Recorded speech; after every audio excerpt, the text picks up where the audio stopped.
We're on an urgent schedule with this deck. We've got to get these machines on that field right now.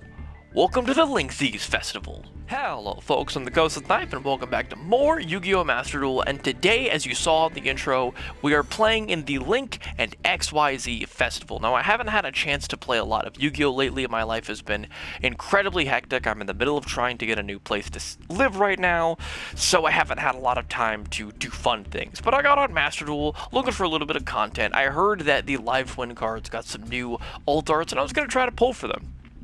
And then I saw the Link XYZ Festival was going on, and I was like, what's going on there? And I saw that there was a mate base for Sue ships, and that's why we're playing. I want the Sue ship thing. Give me the Sue ship thing. Anyways, I looked at the loaners to see what kind of decks that I haven't played that I could try out, and this deck was the one that caught my eye the most.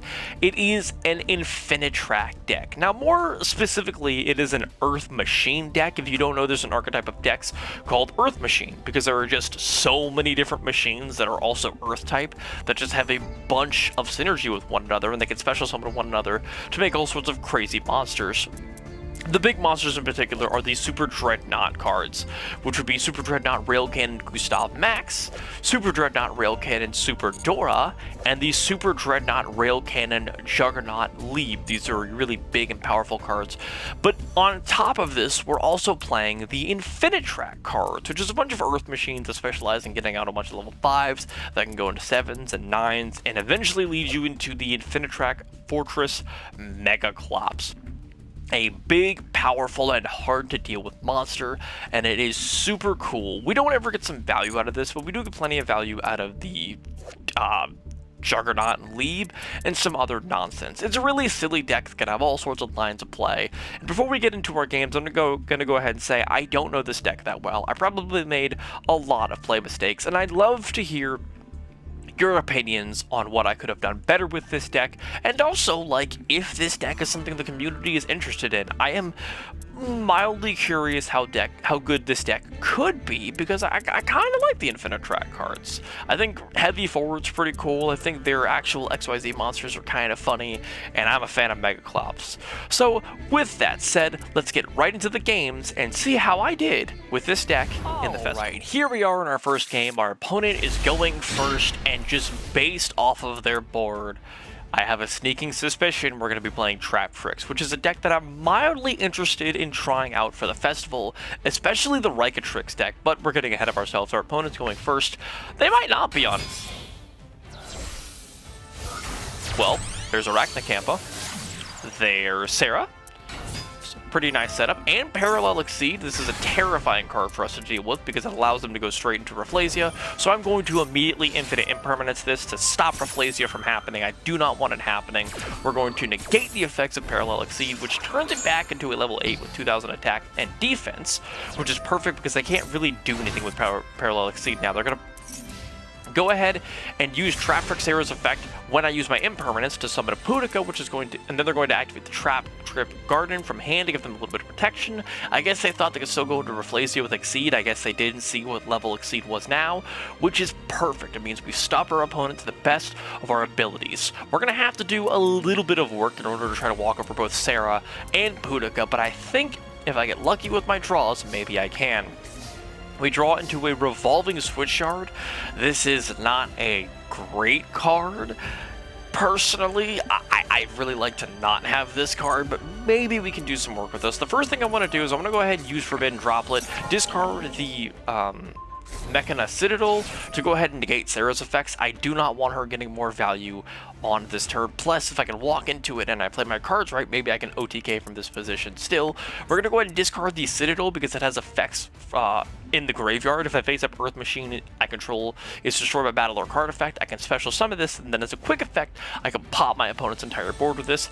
Pretty nice thing to use Droplet with. I'm going to go ahead and use Switchyard's effect here, ditch the Trencher, and then I'm going to add the Night Express Knight, which very clearly is just going to give me a level 10 that I can summon, and then because I have another Earth Machine monster, I can special summon the Bullet Train, and from there we're going to go into Gustav Max. That's right, it's here. Now, there are a few things I could do from this position. I could just use Gustav Max's ability to shoot my opponent for 2000, but still learning how these cards work, and I was reading Juggernaut and Leaves effect, and if you read this, it says that during each battle phase, it can make attacks on monsters equal to the number of materials it has plus 1.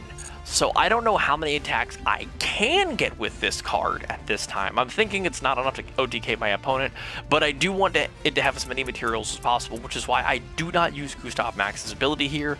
In hindsight, I should have, because if I have enough attacks, I can just walk into this twice after shooting them for 2,000 and win the game.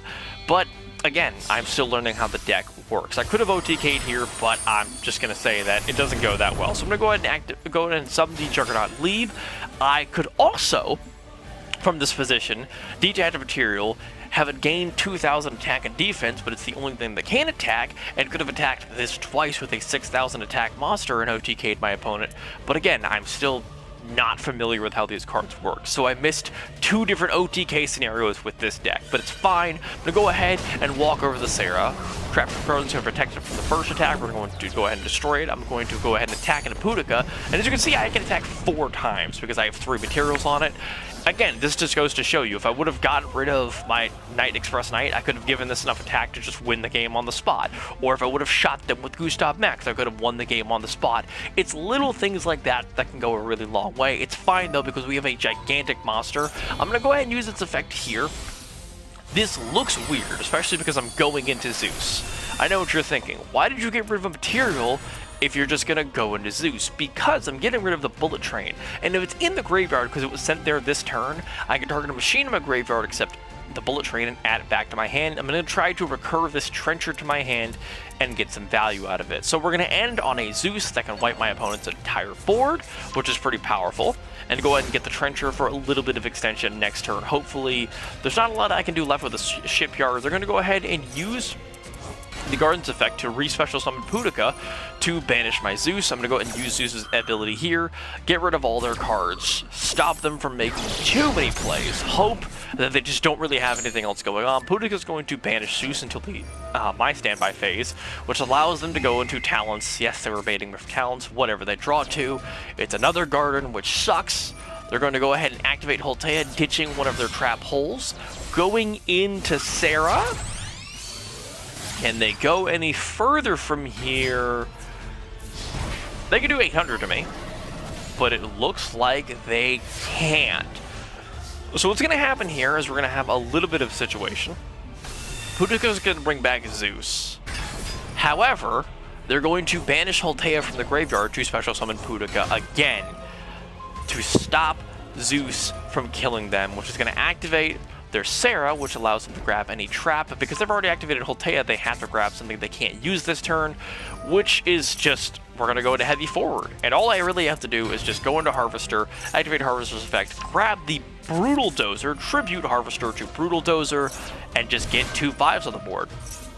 In this position, I'm going to grab this Anchor Drill, activate its effect, I can't do anything. I'm going to use the Trencher's ability to special summon it, and from here I can go into River Stormer, and I can just attack for game and win. The game's over, they can't do anything. But I decided to try to be a little bit fancy, see how far I can go with this. I'm going to use River Stormer's effect to grab Regulus, special summon Regulus to have a negate just in case they have anything in their hand that could stop this attack.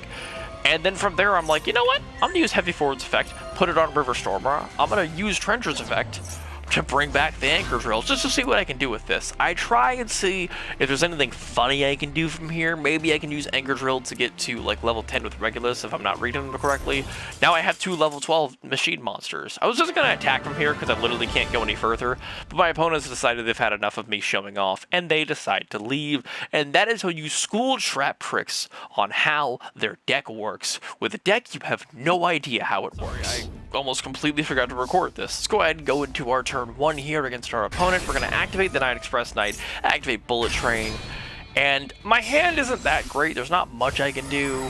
I could have normal summoned Anchor Drill, but I just wanted to go into a rank 10 because that's just the point of the deck. We're going to use both of our rank 10 monsters, summon the Gustav Max, shoot them for 2,000, use the Gustav Max to go into Juggernaut, leave, and now I have a 4,000 attack and defense monster that they have to walk over, and an Ash Blossom. Maybe we can get there with this deck. My opponent is going to normal summon Lanius, whatever the heck this Raid Raptor is. I'm going to Ash it, just to stop them from going any further, because I don't know how Raid Raptor works, but that's enough. They just don't have enough extension in their hand to do their obnoxious Raid Raptor combos. And that is the value of a gigantic monster and an Ash Blossom. Alright folks, we're getting into our next game here. I kind of missed out on recording, sorry, I'm slightly tired as I record these. But hey, we're only in the standby phase of my opponent's turn, I can't do anything. They're going to summon Blue Tang. Now this is Marincess. I have not played a lot of Marincess, and I don't really know where the choke points are here. They're going to go ahead and normal summon Blue Tang, and I'm going to go ahead and just Ash Blossom this, because again, I don't really know a lot about this deck, which is going to hurt me in this matchup in the long run, but that's only a minor spoiler, sorry. They're going to go ahead and activate Blue Tang's effect, and they're going to summon the Blue Slug off of Blue Tang. After linking it away, they're going to go ahead and activate both of their effects, and I'm just going to kind of absent-mindedly Infinite Impermanence here, thinking this is enough to stop my opponent. And you're going to see kind of what happens from this. This isn't a long replay, I'm not going to lie. My opponent activates 3, they get nothing off of Blue Tang, and I'm thinking, okay, I don't got to worry about anything else. My opponent just special summons a Marincess monster, and I know enough about Marincess to know what they're going to do next. They're going to go into a gigantic Link monster that's a tower that's really hard to out, and I just don't have the confidence to beat this. And this replay is really to showcase something really important. Trying to know your opponent's decks and learning the choke points. I've seen Marincess enough times that I should have memorized a few choke points in the deck. And maybe they could have messed up the combo, and I shouldn't have left early. But at this point, I was already kind of on a losing streak, and I know Marincess makes a gigantic tower, and I think it's bigger than my Lieb max, or my Juggernaut Lieb, and I scoop. So yeah, this is why you should try and learn as many decks in your meta as possible, so you can learn their choke points, so you can use your negates appropriately. Because if I just would have waited and read more cards, maybe I could have stopped my opponent down the line instead of getting baited like crazy and losing. Alright folks, we're getting into our next game. We're going second again, which is normally not bad because we have interaction, but we have a hand that has 0 interaction, but we do have Urgent Schedule, which is one of the better cards in the decks. Though my opponent's going to go ahead and go first. They are on Deep Sea Diva, so it looks like they're on the custom Sprite Twin deck that I don't really like that they made for the event. They're going to go ahead and use the Deep Sea Diva and the Sprite Blue to go ahead and summon the Gigantic Sprite, which is not that bad. They're going to go ahead and use Gigantic Sprite to grab Lula. They're going to special summon Jet, which grabs them starter. And it looks like they're just going to do some typical Live Twin stuff here, or Twin Sprite, which is to establish a crap load of negates. They're going to go ahead and summon Lula. Why didn't you go into Elf first? Okay. If they would have gone into Elf first, they could have used this zone and this zone with, I can't remember her name right now. What's her name? Kill. They could have gone into Elf, summoned another monster, and then they could have gone into Lila, and then gone into Kill. And then on my turn, they could have brought back Lila with Elf and Pop Stuff, which is the appropriate thing to do here. But they're going to go ahead and use Elf to bring back the Live Twin Lila. They're going to start her to bring back Carrot. And yeah, I don't know what my opponent's doing here. I think they're kind of just panicking from this point. They're going to go ahead and sprint. They're going to ditch one of their level 2 monsters, set a card, and pass. Now, like I said, if they would have gone into Sprite first, put it here, then done Keys to Kill, brought back this, and tried to summon, my bad, gone into Lila, and then tried to go into Keys to Kill, on my turn, they could bring back the Keys to Kill with Elf, protect both Elf and Lila, and pop one of my cards and potentially get a negate off. I don't know really what they were doing with this board though, however, it's fine. So let's see what we can do here. I'm gonna go ahead and use Urgent Schedule. I probably should have used Heavy Forward first, but I really want to try to get Urgent Schedule off, and I'm like, alright, if you have Ash, have it. My opponent is going to Elf in response, bringing back, Jet? Not Carrot? Okay. Could have brought back Carrot, got a negate. We're going to go ahead and special summon the Harvester and the Citadel. I'm going to use Harvester's effect here. I know it's negated, but I'm trying to bait them with anything in their hand. I'm also going to because I special summon a machine monster, special summon the heavy freight train Derrick Crane. I'm also going to activate Citadel because, again, I wasn't thinking at this point. After I tried to bait some sort of interaction with Harvester, I summoned, what is this thing? Heavy freight train Derrick Crane. I was excited and I activated Citadel thinking I could pop cards. I couldn't. I'm dumb and also tired. So this bait was great, but this was just stupid. Anyways, we're going to bring out the Derrick Crane. Can't activate the Harvester, it's fine. We're going to use our Citadel and our Derrick Crane to summon Gustav Max.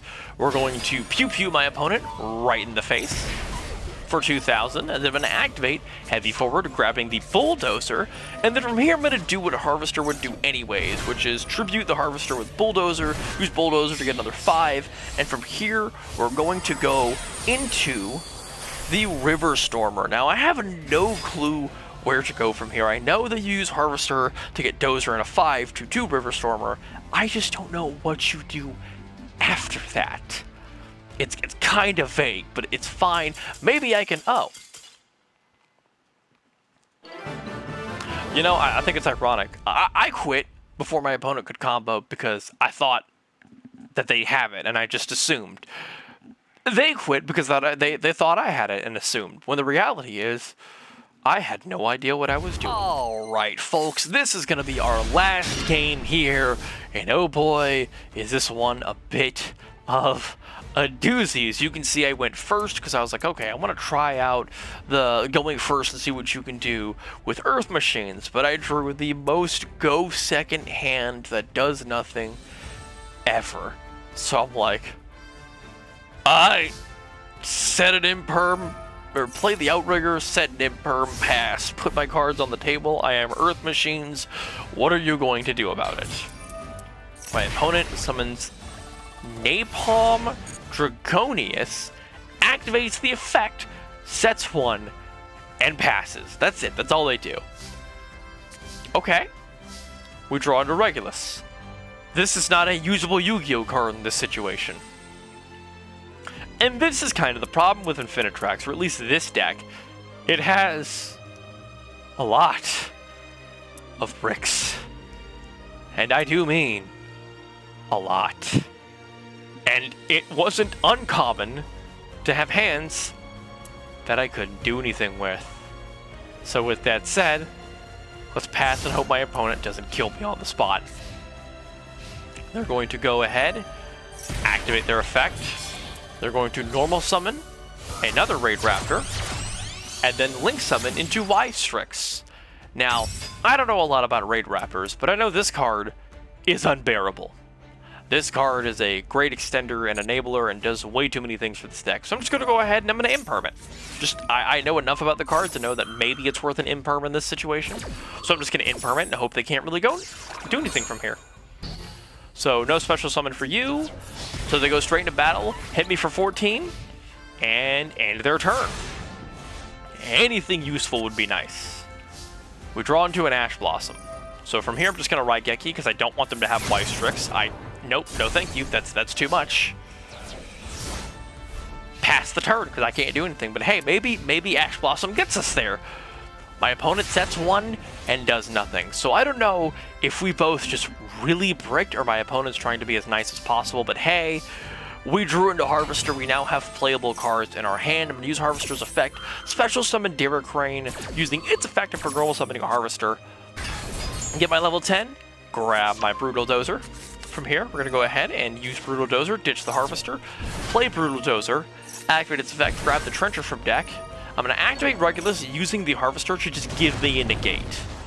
The important thing here is that I want to get Regulus out as fast as possible, which is why I attributed the Harvester in the first place, because I want Regulus on board with some sort of negate in case one of these two cards is really nasty. From here, I'm going to use Bullet Train. I'm going to use my 2 level 5s to go into the River Stormer. Really cool card. We're going to go ahead and use our level 10s to go into Gustav Max. And you know what I'm going to do with Gustav Max? I'm going to get in there, I'm going to shoot him for a crisp 2,000 damage.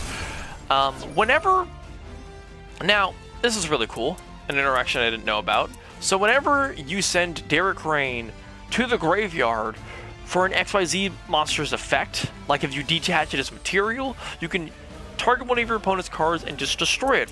So since I used Gustav Max's ability, I put the train in my graveyard, and it allowed me to do 2,000 damage and pop their Raid Raptor's Phantom Knight's Claw. Okay. Well, that sucked. I'm really glad we got rid of it. I don't know what it could have done in this situation, but it's fine. We're going to go ahead and use Riverstorm's effect to put the level 5 monster into our graveyard.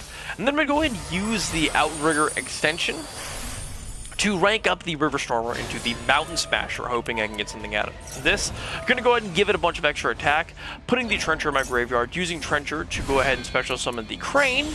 And then from here, I'm like, alright, I thought I could put this thing in attack. I didn't really read my cards again. I was kind of tired, but I'm going to go ahead and summon the Super Dreadnought Juggernaut Leeb.